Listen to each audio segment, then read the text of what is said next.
Welcome to Retrained Search, the podcast where we lift the lid on what it's really like to work retained, discuss the stories we've gathered along the way, and give you all a peek behind the scenes of our amazing community and how they're getting ahead.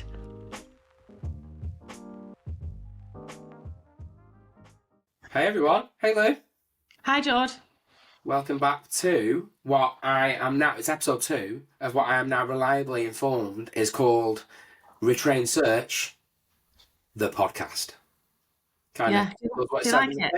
Yeah, I think we've been really creative there, Lou. Yeah, I think it's very I'm out glad there. about that. Yeah, how's your week been? Yeah, good. I think last time we were talking about keeping cool, and that's the opposite. I've got a hot water bottle today. Really? Yeah, I'm wearing a jacket, which is the first time in about a month and a half. I went to the doctor's yesterday, a bit of a chest infection, and the doctor was kind of going through the symptoms with me, you know, a bit of a chesty cough, and she said, "And how's your temperature been? Like, have you noticed you're feeling a little bit hot?" Absolutely, for the last month. It's been bloody roasting. Is that what you said? Is that what you said? Yeah, it's been about 30 degrees for a month.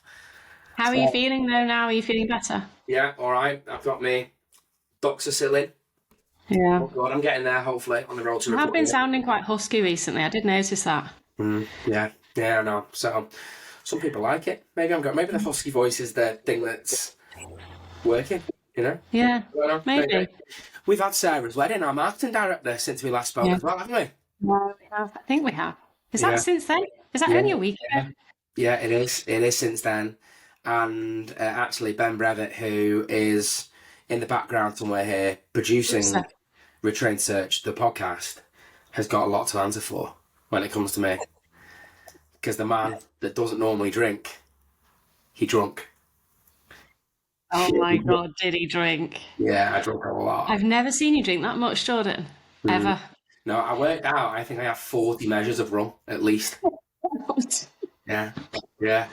Oh my God. I mean, that doesn't surprise me. That really doesn't surprise me. Your party trick was, hey, watch this, and then just downing like quadruple rum and cokes. Yeah. It was so good. I have not laughed so much. I can't remember my face hurt the next day because I laughed all day. Yeah. And actually, at the wedding, great for someone with undiagnosed, albeit ADHD like me. There was lots of activities, wasn't there? We had archery, we had shooting, we had axe throwing. Yeah, we did. Who was the best at the shooting, Lou? Oh, fuck off, Joel. Seriously. Me. That was me. Who was best at the archery? Me. It's a theme here, isn't it? It's a theme. It's so annoying. It's so annoying because I've done a little bit of shooting before, not very much, but living in Texas, like you can't really get away from well, I suppose you can get away from it, can't you? But when in Rome, and I thought, yeah, I'm gonna take you on because I can beat you at some things, but I can't remember the last time I beat you at anything actually. Mm-hmm. Yeah. I think you've actually beaten me at everything. You said it. And now, yeah, I can't even beat you at shooting. You beat me at shooting. I'll give you that one. Oh, all right. Okay, I'll take that. So how about you? How's your week been, George? Good. I've got a story to talk about, actually. Ooh, just generally, I think, very apt for the podcast. So I was from David Lloyd a few days ago, you know, looking for the aircon. And the aircon, you mean? Aircon conditioning. Sorry, I struggle with me airs and not saying ers. The aircon. And I went in, sat down. It's aircon, George. Air. Okay, sorry. I'll get better. I will. I went in, sat down, got myself a coffee, and there was a woman sitting on a table next to me. And she looked stressed out to hell. Like, really, really stressed. And me being the nosy person I am, I thought, oh, I'll just listen into a conversation and see what she's stressed about. She was taking a few phone calls, and I promise you, by the way, this is a true story. Very quickly, it became apparent to me that she was a recruiter. You get them in there, don't you? Yeah, lots of them. Yeah, 100%. So it became very apparent that she was a recruiter, and Jesus Christ, it brought me nightmares back, Claire. Yeah, why? it thrust me back to my contingent days. Really? Why? Well, a few Oh, you're things. making my skin go cold now. Why? What happened? What was she saying? Firstly, I heard qualifying some candidates. And by the way, I'm not speaking bad on the recruiter here. It's more the model, right? The model, yeah, for sure. But honest to God, the conversations were as brief as this. Hi, X.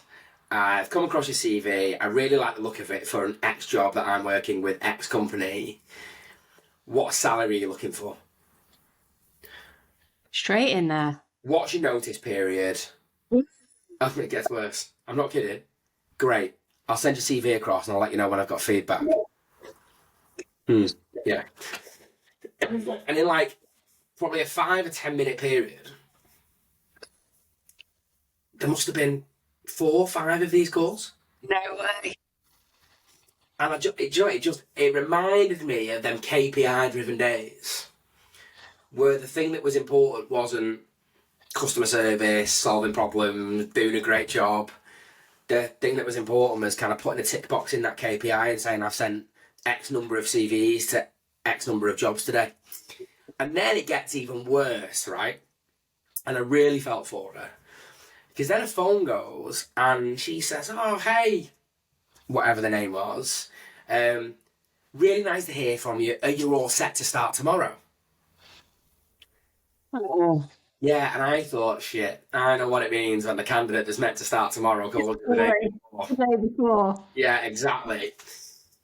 And it was very apparent that said candidate was not to be starting tomorrow. And then I heard the phone call to the colleague saying, you're not going to fucking believe it. Guess what's happened? I think I texted, might have been Charlie or one of the members of the team and said, I'm sitting next to a recruiter in David Lloyd. And if there's any kind of proof or evidence you want for why we do what we do, just come and sit here for an hour. Yeah, listen. Conversations, because that is enough proof for me as to why the time when I transitioned and put all that work into do it was absolutely time and investment well spent. I know, that reminds me actually of a call I've had this week. It's with a guy that I know. I used to, I was going to say I used to work with him. I didn't actually work with him. I approached him for a position at one of the companies that I was in-house for. And I was in-house for a big manpower firm recruitment business. So he was a recruiter at the time. He's now quite senior, director of some kind. But still fairly on the tools. And he said that contingent recruitment he'd identified as being bad for his mental health. And he said over the last few years he's just been evaluating how much time he puts into things that don't result in anything. And he's worked out that 80% of his time results in nothing. And he said, mentally, I just can't do it anymore. Yeah. I'm moving to a new firm and I'm going to start as I mean to go on. It's all going to be retained. And I agree with you, just listening to stuff like that, because I did it myself, didn't I? Secretarial temps. I used to have to actually go to the pubs in Sale and drag people out of the pubs to get them to go to work. Like, it's just horrendous. I'm not saying that everybody has those kind of problems, but you're not getting paid unless you... That makes sense. That's why you're so good at dragging all of us out of bed to work. Get on the phone. No, I'm joking. Yeah. Yeah, and it's funny, isn't it? Because like we're fortunate, I suppose. We get to speak to so many recruiters and understand more about the challenges that they face. And actually, if I think of all the course I have, I don't know whether you find the same. It's very, very rare that the pain they experience relates to financial. I mean, they do, but it's very rare. That's the first thing they tell me about. Normally what they say is I'm working contingently and it's pissing me off, it's getting me down, I don't feel valued, I feel used. And I kind of feel like that's often the first thing that they experience. And then it's like, in addition to that, we've lost out on 250 grand. Great. And especially at the moment, I'm just hearing that it's a bloodbath. That's what I've heard this week. Those very words. So yeah, that's how my week's been going. I've done a couple of really nice coaching sessions today. one with a member who has just, mastermind member actually, who's just put in, back end of last year, hired a head of delivery, and now Anna has hired a head of marketing. Only a small firm, there's only him and now, what, four? It's just absolutely killing it. He was about to go on maternity because he's about to have his first baby, 2 weeks' time. And he said, I just wouldn't have been able to do it because the whole business was me. And I didn't have any predictable income. They've got 4 projects running. The income will keep coming in. He's actually going to take 4 weeks off in total and come back to like a stable business, and all their processes are in place. And then another who Dennis has mastered the retained work now. Everything's retained now completely, 100%, apart from his interim, which keeps running. But he now wants to go up into the C-suite. So we've just been recrafting, Nice. and instead of just having, we do this for niche and critical hires, we've crafted like an executive search solution. And in these circumstances, executive, non-executive and board appointments, we carry out a full exec search process. So we've been role playing like how he's going to articulate that to his clients. And he's a bit gutted because he's introduced himself to so many clients and won lots of mid-level work. And he's annoyed that he hasn't had that piece in there before, because he reckons, I'm sure he would have won some exec search work already. But I said, like, Dennis, don't beat yourself up. This is just an evolution, you know. And actually, I think the more of those types of conversations you have with customers, the more pains and challenges and struggles you uncover. I found that I uncovered things I didn't even know existed, like 6 to 12 months earlier. Yeah. And that service offering just evolves. It's funny you say about going on maternity leave, though, and that forecastable revenue helping with that. I mean, I remember, not turning this into a sob story, but when I was ill with my cancer a few years ago, I was in hospital having chemo for I think it was about 6 weeks, and like my billings didn't really even drop, just because the revenue was forecasted, it was committed. If I needed to get other consultants to take a little bit of workload off my plate, happy to do that when it's retained and they're guaranteed to be paid on it. There are loads of benefits, right, and financially. But actually, I do think, there's more commitment to the client, but it doesn't half give you more flexibility. It does. I think it really, really does. It really does. I had a great objection handling session with some of the members on the drop-in session yesterday. I can't remember who it was, but there was a few. Ali was on it. Narcissus in Malta, who's just joined us, was on it. Yeah, he's great. I was firing through the objections with them. I think it was Narcissus said to me, "Come on, Jordan, grill me." Did he? Yeah, honest to God. He only joined like 3 or 4 days ago. I bet he's watched it all already, hasn't he? Yeah. I bet he has. Yeah, he's that type. He's going to nail it. It's going to be another. Right. Yeah. So he says, "Come on, grill me." So I absolutely grilled him. Did you? Like, I'm talking. Even I was doing it, and I was like wincing myself as I asked him the question. And he handled it really well. And then I moved on to Ali, and Ali was like, "I want you to grill me as well now." So I spent this hour being absolutely brutal. Like, brutal. Some of the curveballs I was throwing them, some of the stuff I was saying, and honest to God, every one of them just took it in a stride. Absolutely smashed it. And at the end, I said, "Listen, I'm so sorry for doing what I've just done to you all. I really hope you're all going to come to the objection handling session again. And I'm not just going to be sitting here on my own from now on because I've scared you all off." But no, it was awesome. I loved it.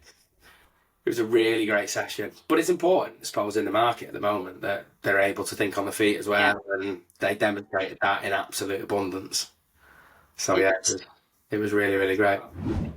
Jordan, did you play golf this week? I did, and I won a golf tournament. But did you? I've got a funny picture to show you, Lou. But you've not wanted to share that with us, have you? No.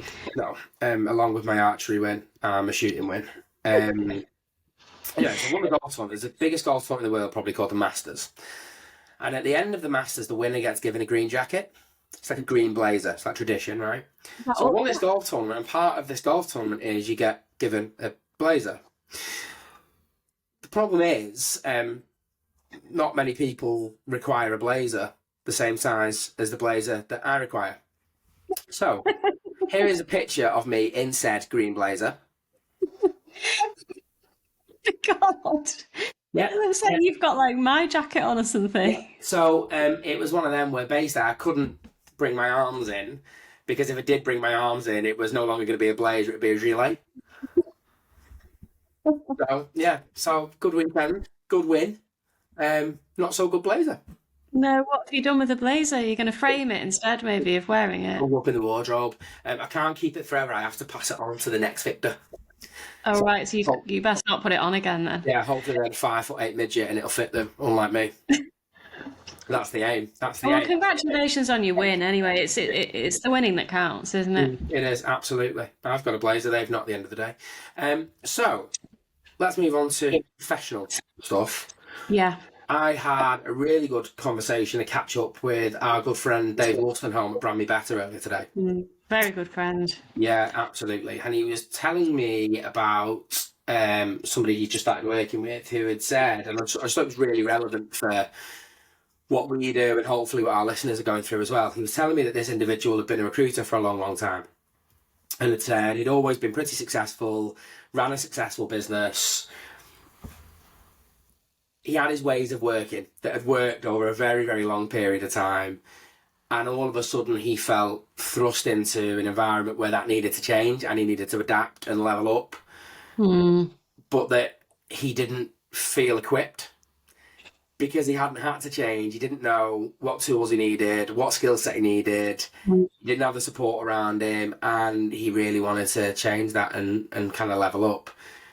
And that's something that we hear quite a lot, right? Yeah, I hear that a lot as well. Lots of, I think particularly those that are either working for themselves or they're business owners themselves, and they're not in an environment where there's like a structured career path with structured training and training that's kind of given to them. It's almost like investing in themselves is the last thing that they would do. And it's mad really, isn't it, when they're the most important piece of it all. And it's crazy how many people I speak to that haven't invested in their training or professional development for 10, 15 years, sometimes longer, and then expect to be able to be ahead of the curve and be able to be competitive. It's not fair on yourself, is it, really, to expect to be able to do things that they've just not got any visibility of, especially when you've got no idea what everyone else is doing. Yeah. I think often that's driven by the culture in a business as well. Because, I mean, yeah, okay, it's one thing when you're a business leader, right? And you're right, you've got an obligation really to invest in yourself. But sometimes that goes for people who aren't necessarily owners, right? They're within the organisation, they're an employee. Okay, they might still be a leader. I think sometimes it's very easy when you get on that hamster wheel and it's going really, really well to just, all you want to do is just go faster and faster and faster on the hamster wheel. Yeah, it reminds me of what you were saying earlier, Jordan. I really liked your analogy. Sometimes your analogies are really, really good, and sometimes Horrendous. not so good. But I thought the one you used earlier was excellent when you said about the painter, about your painter going in and saying that. Yeah, you know. Yeah. So Go on. what I was saying is, I had a painter in with. You've probably heard me say we've got a baby due in a couple of months and the wife's in nesting mode, so we've basically rebuilt the house from scratch. We had a painter in doing all of the whites. I didn't even know this was a thing, the whites. Apparently it's the doors, the door frames, skirting boards, the whites. So we had this painter come in to do the whites in the house, and he was there for about a week and a half. And with like a day or two to go, he said, listen, I'm gonna leave now, I'm not gonna be back for a couple of days. I said, I've got a 7-month pregnant wife. By all, you're not going to be back for a couple of days. You'll kill me. And he said, no, what it is he said, I find that when I'm here consistently all of the time, I think the word he used was I get a bit snowblind. Like, because I'm just seeing all of this white, I stop being able to see where the gaps are and stuff. So actually, if I leave for a couple of days, go and do something different, come back, I'll see the bits that I missed, the bits that I need to touch up. And yeah, it's very similar, right, to when we're on that hamster wheel. Yeah. It is really beneficial, and sometimes you can't. It's very hard to see it yourself without somebody objective to bounce off, and sometimes it's stuff that people will remember from years ago, and they'll work through the training and go, yeah, this is just stuff I've kind of stopped doing. I've kind of moved away from, but I always used to do it. It used to work really well, and sometimes they're re-adopting stuff they used to do, Mm. and sometimes it's there's sections of it that they're just this is completely new, this is brand Yeah. new. I didn't even know this was a thing. I didn't even know Mm. people did this. So how on earth would they know that if they haven't had the benefit of finding out what everyone else does? And what we teach isn't. I suppose the method in which we teach it and the order in which we teach it and the way it's done is unique, but the things themselves aren't. That's all come from my experience of working with other people, your experience of working with other people. Yeah. So we're just giving everybody the benefit of being able to learn from all of the people that we've learned from Mm. and Well, I think, being able to stand back and see it for themselves. yeah, yeah. And I think if you take it away from retained search, right, just generally in terms of personal development, there's no doubt that there is a theme across all of the most successful people in whatever discipline you look at of constant evolution and challenging themselves and getting better. We see that in our membership, right? That often Mm. the people that go away and do best with it, that absolutely fly, 6 months later, they're still coming to the coaching sessions. Like Yeah, every yeah, week, just because they yeah. want to continuously evolve. And I said to Dave this morning, but it's the same with professional athletes, right? You look at the world's best tennis player, they don't get to world number one and then stop training. No, Like, no, that's right. What are constant. they saying? There's a saying, isn't there, on that? Under pressure, you sink to the level of your training. Mm. So if you're not training, then pretty screwed, really. Yeah, yeah, absolutely, yeah, 100%. Yeah. And it, I think it leads on to a thought we've discussed it in the last week, right? Lou, about I suppose to add some context here. I had another call with somebody a week or two back who said, "I'm interested in putting my team through the training." Great, okay. Explain a little bit why. Tell me what you're thinking. And he said it's not necessarily about revenue. He said there's definitely an opportunity there. There's definitely an untapped revenue stream that we could build on. But what he said was there's no doubt the market has changed and is continuing to change. And I feel that we as an employer have an obligation to make sure our teams are Mm. equipped with all of the skills, the tools, the knowledge that they need to be able to bring this solution to their clients. Mm. And I suppose that's the other side of the coin, right? What happens if you've got employees in a business that want to do this stuff, that want to learn, that want to continue to grow? What happens if you don't Yeah. give them that opportunity? I know Yeah, what. well, I've got one at the moment who, for obvious reasons, I won't name, or the firm that he's working for that has approached me. He's bloody good. I mean, absolutely blew me away in just the 45-minute call that I had with him in terms of where he'd started 4.5 years ago. This is the first firm that he's worked for. He's come straight from uni and where he is now for them, biggest biller, top performer, now trains all of their new hires Mm. and still hands-on billing 400 grand a year. And he now wants to take the step up. He wants to, as you said, level up. He wants to move into retain work. Everything is done as contingent. Had the call with him, 3 weeks ago? Absolutely blown away. Gave him everything he needs to put the business case. And in the context of what he's billing, the cost of this course is Nothing, yeah. nothing, like absolutely nothing. And he came back this morning to say that he's having real problems getting it through, and it doesn't look like they're going to fund it for him. Now, I've seen this before, and I know where it ends. Yeah. He'll leave. He'll leave. He'll definitely leave. And I'm devastated because they've done so well with him so far. Yeah. He's worked so hard. He's produced so much for them. It's nothing compared to what he's capable of. Yeah. And just that short-sightedness of, oh no, we've got a general freeze on investment or general freeze on training at the moment or external training is going to mean they're going to lose their biggest asset. Yeah. Yeah. Yeah. It's just really, really sad, and how he'll feel because of that as well, and how he's already feeling because of it. Yeah. We see it a lot. Don't we? Yeah, we do. So now we've got to the time where we talk about our win of the week. No, no. Wins, plural, though. Oh yeah, Wins of the week. yeah, that's it. Yeah. Okay. How about you, Neil? I'm going to show you them actually, just in case you want to see them. For you So, listeners, not viewers, we're going to have to use your imagination. Because they're not going to see them, are they? So the first one is Ali, and Ali's been working really hard, hasn't she? She Yes. fairly new to the course, but she's been so diligent and so like just systematically learning, applying, learning, applying, learning, applying. And so we're delighted that she's got her first project What I over the loved line. about Ellie's is it wasn't straightforward. Yeah. We thought she'd won it, and then they came back with another objection, and then she handled that, and then I think they might have even come back with another one, and she Yeah, handled then that. we negotiated a bit. We did, because you did a coaching session with her, and then I Yeah. helped her on the collab call. Yeah, She came on the call, of course, she was like that. They've done it, Jordan. They've signed the terms. It's so great, yeah, so well deserved. that was nice. And then we've got Mike. He's got another one. Oh no, that was the first one. Sorry. Uh,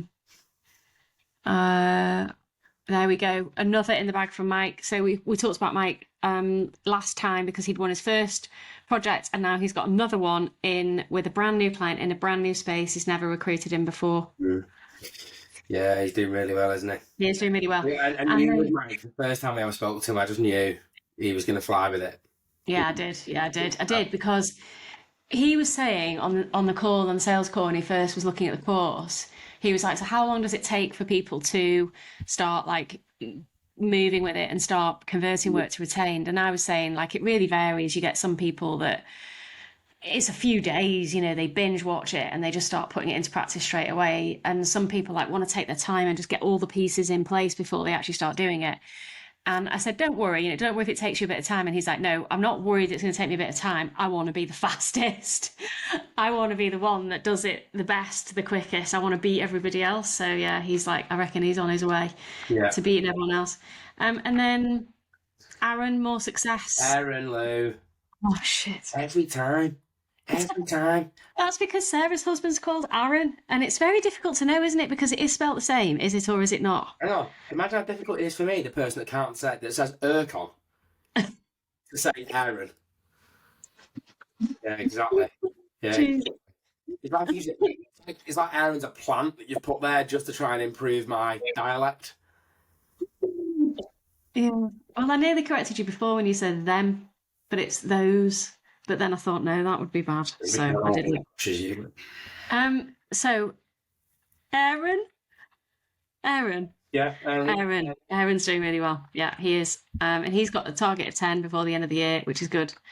And then I love that Saul, a few days ago, well, it was 13 days ago to be specific. Yeah, he's making several placements from each retained project that he's doing. But the update on that, when I congratulated him on it only the other day, is, let me just find it. He's got 2 more retained projects to kick off this week, so I was really pleased to see that.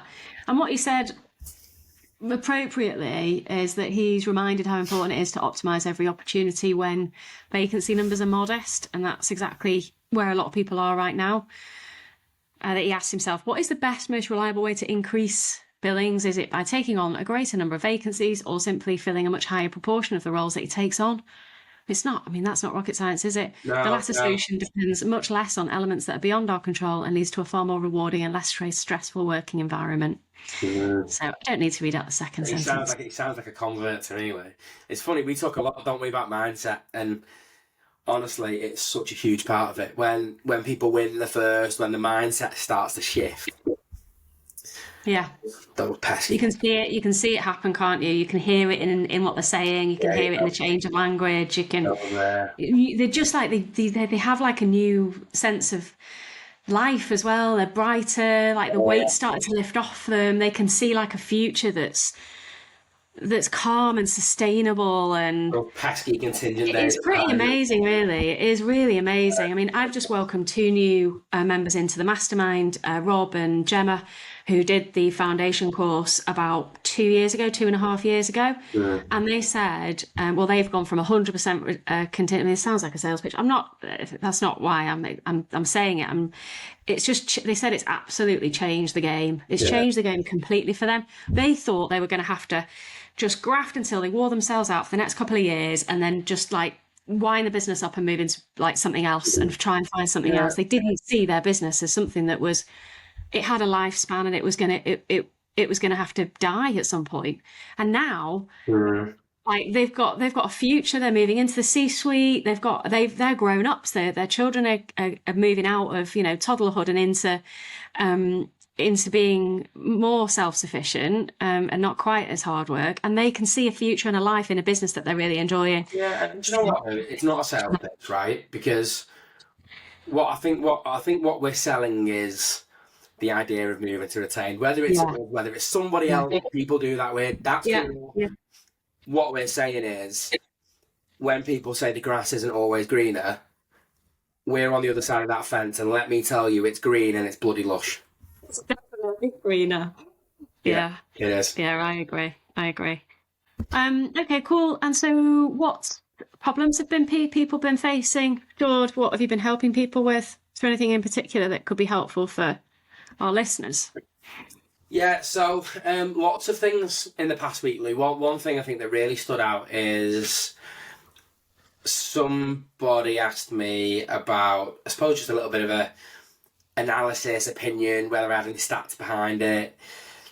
She said to me that their business is really quite niche, or well, she was in the US, so her business is very niche. Yes. Very niche. For any US listeners, it's not niche, it's niche. Well, potato. Either way, either works. It's fine.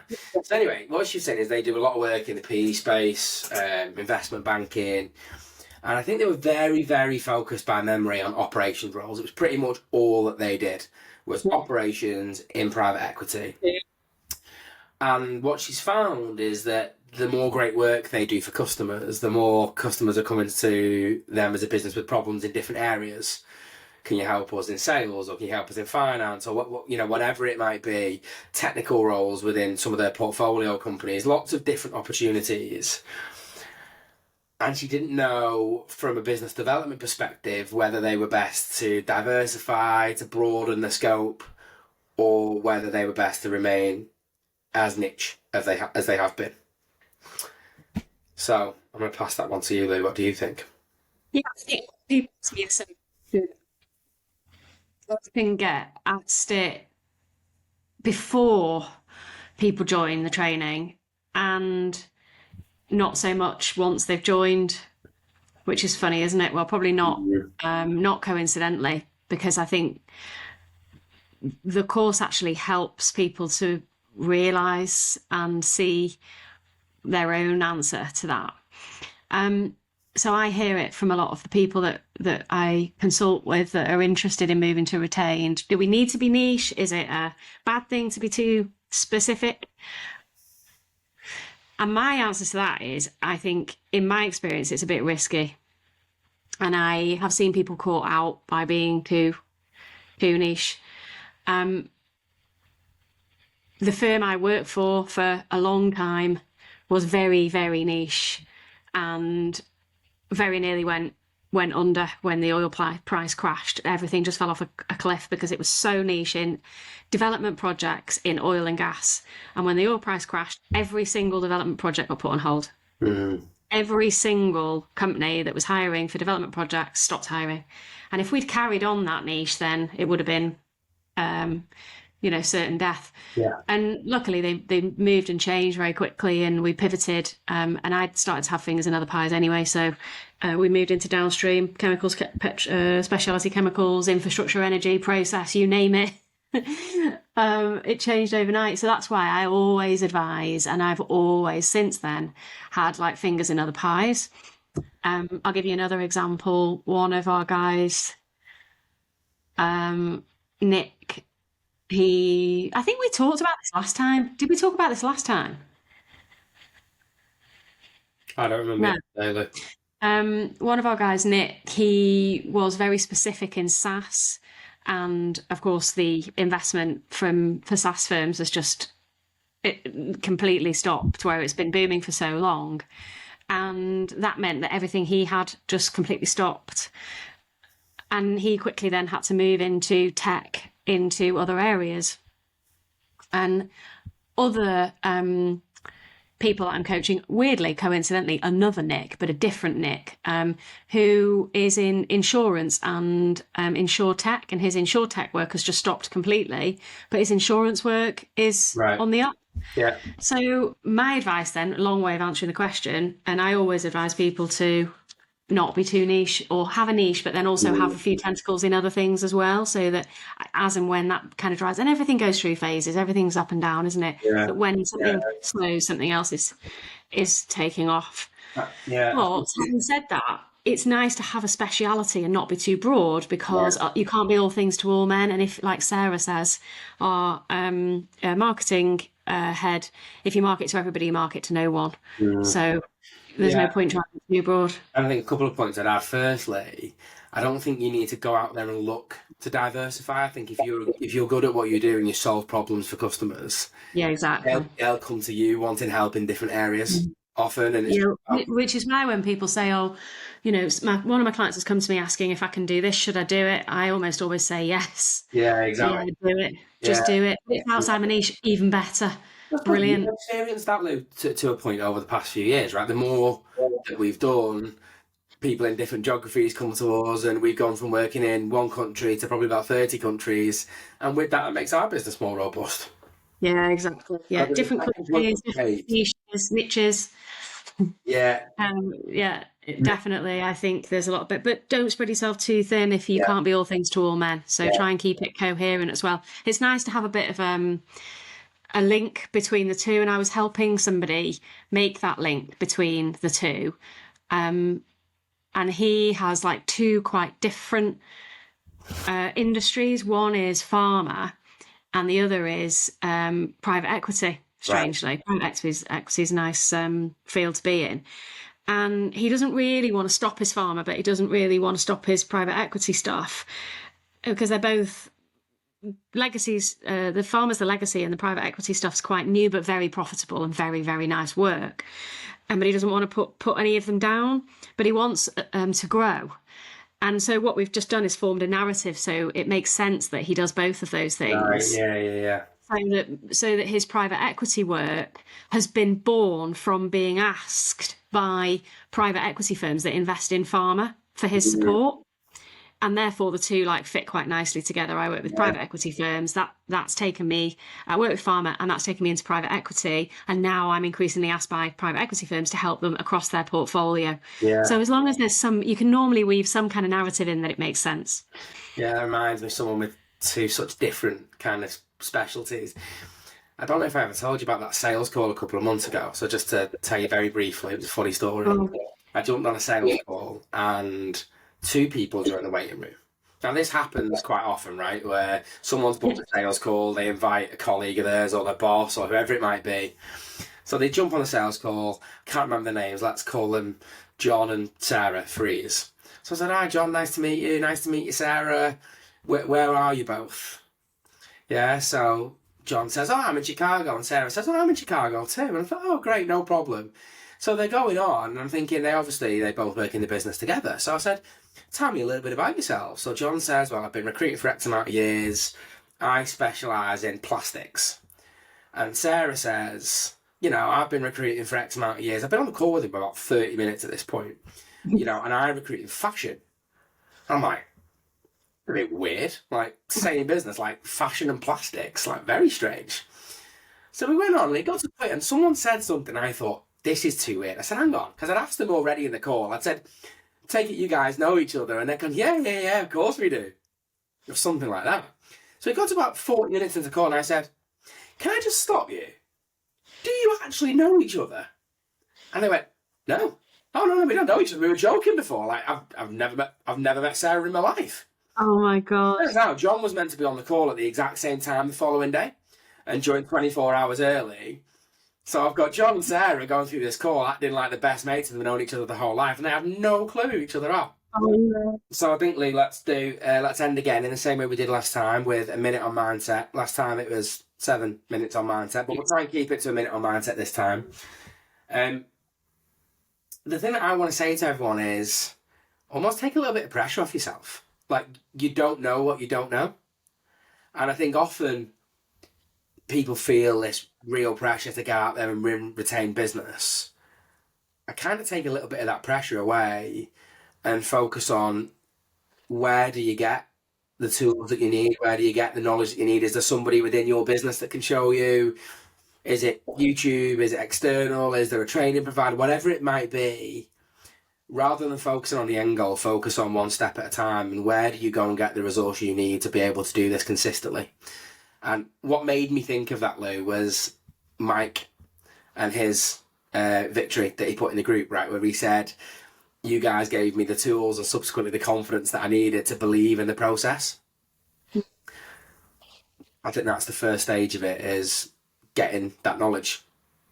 Yeah, I agree. Take the pressure off. Too many people feel the pressure to win retainers or win work on a retained basis when actually they don't actually know what it is. Even Yeah. they don't know what it is. They're not sure how to articulate it. They don't even know what they should really be delivering. They don't know what their paperwork should look like. It's not fair to either have someone else putting the pressure on you to do that if you don't actually know No. and don't have the tools, or for you to put the pressure on yourself to go out and seek the pieces of information and the knowledge that you need, and take the pressure off. You shouldn't know all this. Like, we're not born with all this knowledge and this experience, and if you've not been exposed to it, you don't know. So I like that. I like that a lot. Thank you, Jordan. Good. It's been an absolute bloody pleasure. Ah, likewise. Good. It's nice to see you. Yeah, have a great rest of the week.